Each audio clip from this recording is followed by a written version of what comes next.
Hello everyone, this is Rishi Chaudhary. In this video, we are going to talk about respiration. But respiration start करने से पहले थोड़ा सा discuss करते हैं कि हमने लास्ट वीडियो में क्या पढ़ा था। डाइजेशन, ठीक है। और डाइजेशन में हमारे क्या हुआ था, लास्ट में क्या बना था, फूड, और फूड से हमें क्या मिल रही थी, energy. Firstly, food is the fuel of energy production in the cell, कि हमारा जो फूड है सेल्स के अंदर वो क्या काम कर रहा है, एनर्जी प्रोडक्शन का काम कर रहा है। So now come to the point, respiration. अब हमारा जो रेस्पिरेशन होता है वो क्या करता है, इन्वॉल्व टू प्रोसेसिंग। आपने अब तक सिंपल से सुना होगा कि रेस्पिरेशन क्या है, सांस लेना और सांस छोड़ना, ये रेस्पिरेशन है। बट ये कंप्लीट रेस्पिरेशन नहीं होता। हमारे कंप्लीट रेस्पिरेशन में क्या होता है, हमारे कंप्लीट रेस्पिरेशन में दोनों प्रोसीजर चलते हैं, breathing in, breathing out, oxygen in, carbon dioxide out, and second process चलता है ऑक्सीडेशन ऑफ फूड। और ये दोनों प्रोसेस मिलके हम कंप्लीट करते हैं हमारे रेस्पिरेशन को।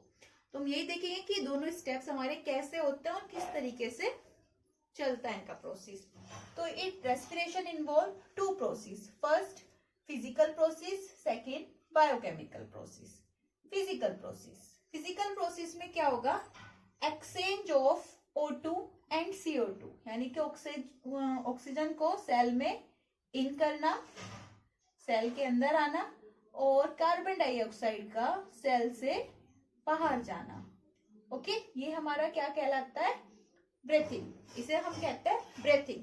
लेकिन जो ये एक्सचेंज ऑफ गैसेस हो रहा है, ये पूरा प्रोसेस किसके अंदर होता है, ये पूरा प्रोसीजर हमारा अंदर होता है लंग्स के। सबसे पहले ऑक्सीजन और कार्बन डाइऑक्साइड किसके अंदर आती है, लंग्स के अंदर आती है, और वहां से वो पूरी बॉडी में हमारे डिस्ट्रीब्यूट होती हैं with the help of the food and the blood. तो हम ये नहीं बोल सकते कि जो हमारा फिजिकल प्रोसेस है वो सेल्स में हो रहा है। फिजिकल प्रोसेस किस में होगा, लंग्स में। Breathing in and breathing out किस में होगी, हमारे लंग्स के अंदर। तो breathing in and breathing out is called the physical process of respiration. Now come to the biochemical process. Biochemical process में क्या होगा, बायोकेमिकल प्रोसेस में हमारी ये सेल है, ठीक है। हमारी बॉडी में बहुत सारी सेल्स होती है, सभी सेल्स के अंदर यही प्रोसेस चलता है। हमारी ये सेल्स है, सेल्स पे हमारा फूड आया ग्लूकोज की फॉर्म में, और ऑक्सीजन आई फ्रॉम एयर, ठीक है। दोनों चीजें हमारी सेल में आई। सेल में आने के बाद क्या हुआ, अब हमारा क्या होगा, सेल में आने के बाद जो हमारा ग्लूकोज था वो ऑक्सीजन के साथ मिल गया, और उसने ऑक्सीजन के साथ मिलके क्या करा, कार्बन डाइऑक्साइड एंड वाटर, दो चीजें ये हमारी बनाई। और साथ ही साथ इन दो चीजों के बनने पे क्या हुआ, हमारी एनर्जी स्टोर हुई इन द सेल। और जो ये हमारा कार्बन डाइऑक्साइड एंड वाटर बन रहा है, इस फॉर्म को हम बोलते हैं ऑक्सीडेशन ऑफ फूड। ये हमारा सब किस चीज के कारण बन रहा है, ऑक्सीडेशन ऑफ फूड की। जब हमारे फूड के साथ ऑक्सीजन मिक्स हो गई तो उसका क्या हो गया, ऑक्सीडेशन हो गया, और उससे हमारा क्या बना, कार्बन डाइऑक्साइड प्लस वाटर। और साथ ही साथ क्या हुआ, एनर्जी रिलीज हुई, जो हमारी कहाँ पे स्टोर हो गई, सेल के अंदर। और जो हमारी ये एनर्जी सेल्स के अंदर स्टोर होती है, सेल के अंदर हमारे क्या होते हैं, सेल ऑर्गेनल्स। सेल ऑर्गेनल्स में एक सेल ऑर्गेनल कौन सा था, माइटोकॉन्ड्रिया। तो जो ये हमारी एनर्जी स्टोर होती है, ये स्टोर होती है माइटोकॉन्ड्रिया में as a form of the ATP. ATP की फॉर्म में एनर्जी स्टोर हो जाती है इन द सेल, ठीक है। और अब ये सारा प्रोसेस जो बायोकेमिकल प्रोसेस हो रहा है, ये सारा किसके अंदर हो रहा है, सेल के अंदर। तो इसलिए बायोकेमिकल जो प्रोसेस होता है ये हमारा कहलाता है सेल्यूलर रेस्पिरेशन। इसे हम क्या बोलते हैं, सेल्यूलर रेस्पिरेशन। अगर कोई आपसे बहुत इंपॉर्टेंट चीज है, अगर कोई आपसे भी पूछे कि ह्यूमन बीइंग में किस टाइप का रेस्पिरेशन पाया जाता है, तो ह्यूमन बीइंग में सेल्यूलर रेस्पिरेशन पाया जाता है। So we can say the process of releasing energy from food is called respiration, कि फूड से एनर्जी का रिलीज होना हमारा क्या कहलाता है, रेस्पिरेशन कहलाता है। क्योंकि दोनों ही फॉर्म में क्या हुआ, उसमें हमारी ऑक्सीजन अंदर आई, उसके बाद वो हमारी किसके साथ रिएक्शन करी, फूड के बाद उसमें क्या रिलीज करे, कार्बन डाइऑक्साइड, वाटर, और एनर्जी को स्टोर करा। तो इन दोनों प्रोसेस से मिलके हमारा कंप्लीट प्रोसेस बनता है रेस्पिरेशन का। Clear? Now come to the ATP. अभी हमने बात की थी एटीपी की, कि जो एनर्जी स्टोर होगी माइटोकॉन्ड्रिया में वो किसकी फॉर्म में स्टोर होगी? एटीपी की फॉर्म में स्टोर होगी। जो एटीपी होता है ये कहाँ पे प्रेजेंट होता है? ये हमारी सेल के अंदर ही प्रेजेंट होता है। लेकिन बनता कैसे है? हमारी सेल में 3 चीजें होती हैं, एडीपी, फॉस्फेट और एटीपी। ओके, एडीपी क्या है हमारा? Adenosine diphosphate. फॉस्फेट जो होता है वो इनऑर्गेनिक होता है। एटीपी क्या है? एडिनोसिन ट्राइफॉस्फेट, यानी कि फॉस्फेट के 3 मॉलिक्यूल और उसमें फॉस्फेट के 2 मॉलिक्यूल। अब क्या होता है कि जैसे ही हमारा जब फूड का ऑक्सीडेशन हो रहा है तो एटीपी फॉस्फेट के साथ ऑक्सीजन रिएक्शन कर जाती है फ्रॉम द रेस्पिरेशन, और ये फॉस्फेट और एटीपी के साथ बाइंड हो जाती है और ये कन्वर्ट हो जाता है हमारा इनटू द एटीपी, और इस तरीके से हमारा सेल के अंदर एटीपी बन जाता है। और इसी के ठीक अपोजिट हमारा क्या होता है? एटीपी का ब्रेक डाउन भी होता है। एटीपी का जो ब्रेक डाउन होगा वो होगा एडीपी प्लस फॉस्फेट और प्लस एनर्जी, जिस एनर्जी को हम यूज करते हैं फॉर यूज द सेल्स, जो एनर्जी सेल्स के लिए यूज होती है। और ये साइक्लिंग प्रोसेस कंटिन्यू चलता रहता है और इसी तरीके से हमें एनर्जी मिलती रहती है कि एडीपी फॉस्फेट ऑक्सीजन से एटीपी बना, फिर एटीपी का ब्रेक डाउन हुआ एडीपी फॉस्फेट और एनर्जी में। ठीक है, और ये प्रोसेस कंटिन्यू चलता रहता है। There we can say that the energy stored in ATP is used by the body cells for various purpose like conduction of nerve impulses, synthesis of protein and many other activities. All the activities are completed by the energy, और energy किसकी form में store रहती है? हमारी ATP की form में। So guys, अब हम बात करते हैं types of respiration. Based on the oxygen, respiration is 2 type, aerobic respiration and anaerobic respiration. If oxygen is present, it is called aerobic respiration. If oxygen is absent, it is called anaerobic respiration. तो हम firstly detail में aerobic respiration देखते हैं कि aerobic respiration में होता क्या है। Aerobic respiration in the presence of O2, that means oxygen. Aerobic respiration किसकी प्रेजेंस में होगा? ऑक्सीजन की प्रेजेंस में। ओके, अब हमारा क्या होता है एरोबिक रेस्पिरेशन में? हमारे पास फूड था ग्लूकोज, ग्लूकोज का ब्रेक डाउन हो जाता है पायरुविक एसिड में। जो ग्लूकोज होगा वो पायरुविक एसिड में टूट जाएगा। जो हमारे पास ग्लूकोज था वो 1 मॉलिक्यूल्स में था, और जो वो पायरुविक एसिड में टूटेगा वो 2 मॉलिक्यूल्स में टूटेगा। और जो ये ग्लूकोज का पायरुविक एसिड में टूटता है, जो ये प्रोसेस चलता है, ये होता है साइटोप्लाज्म के अंदर। और ग्लूकोज का पायरुविक एसिड्स में ब्रेक डाउन होना हमारा कहलाता है ग्लाइकोलाइसिस। ग्लूकोज से पायरुविक एसिड के बनने को हम क्या कहते हैं? ग्लाइकोलाइसिस। अब जो हमारा पायरुविक एसिड होता है ये क्या करेगा? प्रेजेंस ऑफ ऑक्सीजन में ऑक्सीजन से रिएक्शन करेगा, और ये जो ऑक्सीजन से रिएक्शन करेगा ये हमारा कहाँ पे करेगा? माइटोकॉन्ड्रिया में। और फिर हमारा पायरुविक एसिड टूट जाएगा 6 carbon dioxide, 6 water and plus 38 ATP energy, यानी कि एनर्जी के लिए कितने मॉलिक्यूल रिलीज होंगे? 38 एटीपी। और ये वाला हमारा सारा प्रोसेस, जो ये प्रोसेस हमारा हो रहा है, ये वाला हमारा सारा प्रोसेस कहाँ होगा? माइटोकॉन्ड्रिया के अंदर होगा।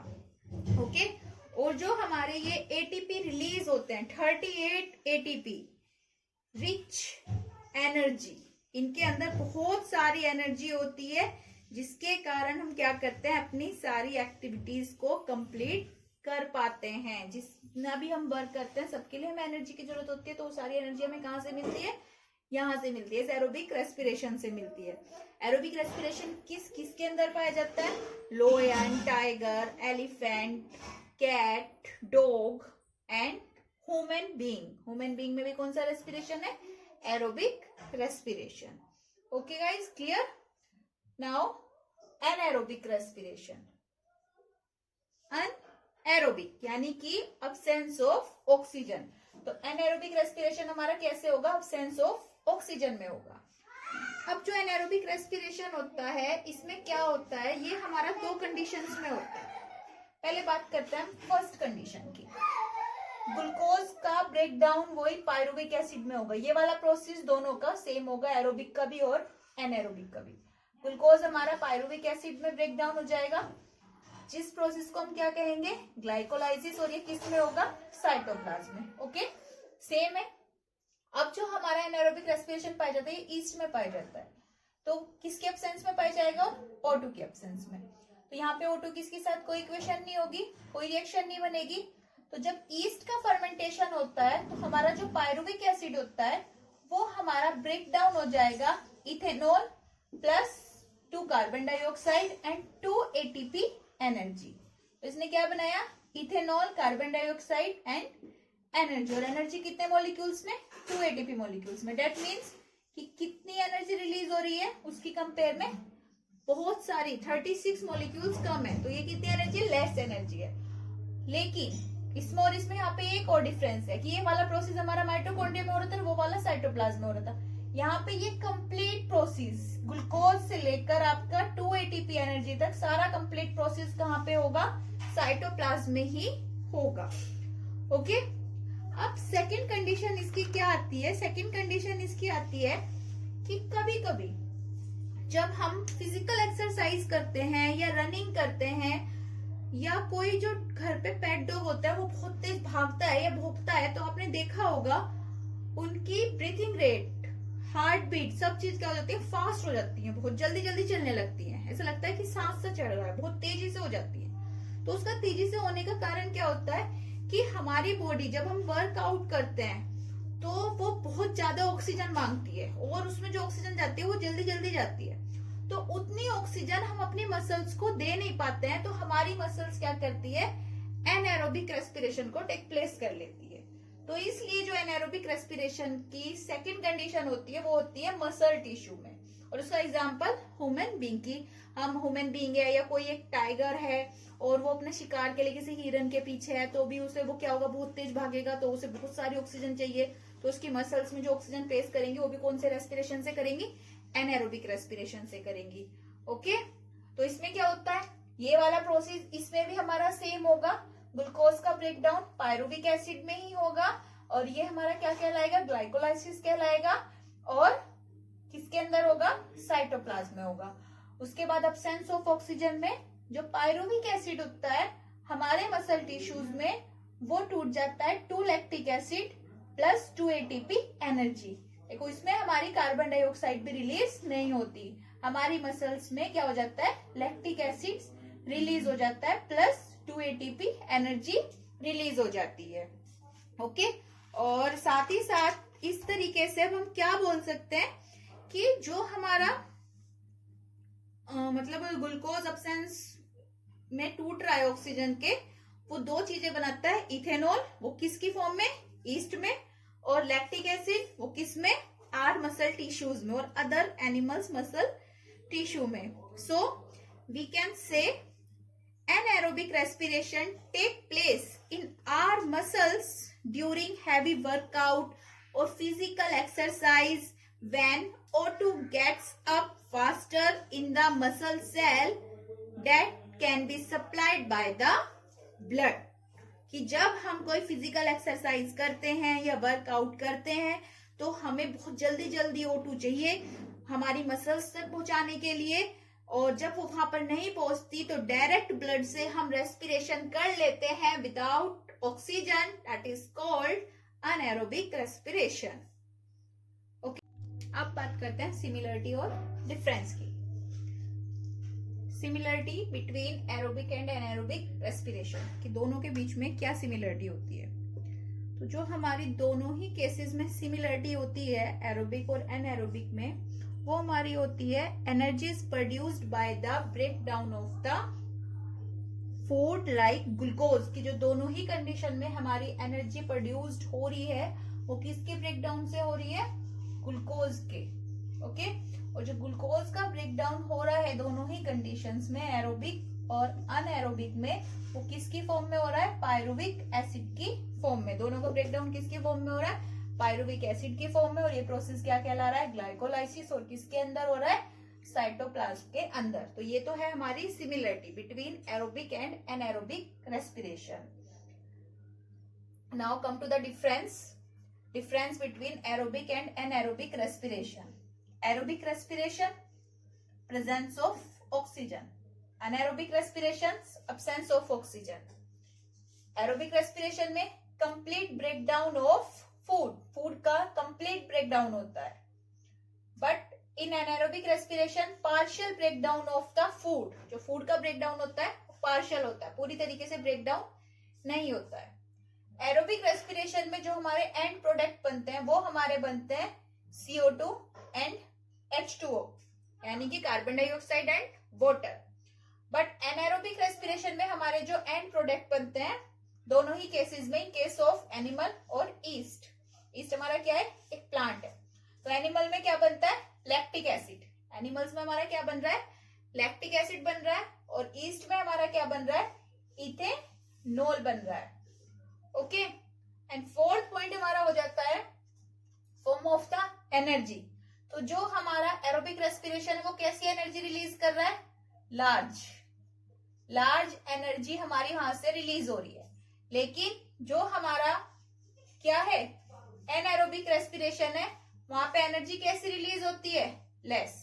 वहां पे हमारी एनर्जी जो रिलीज होगी वो कैसे रिलीज होगी, लेस एनर्जी रिलीज होगी। ओके स्टूडेंट्स, तो इस रेस्पिरेशन की डेफिनेशन और उसके टाइप्स, डिफरेंस, सिमिलरिटी आपका कंप्लीट हो गया। अब हमारा जो नेक्स्ट टॉपिक होगा वो होगा respiration in plants in the next class.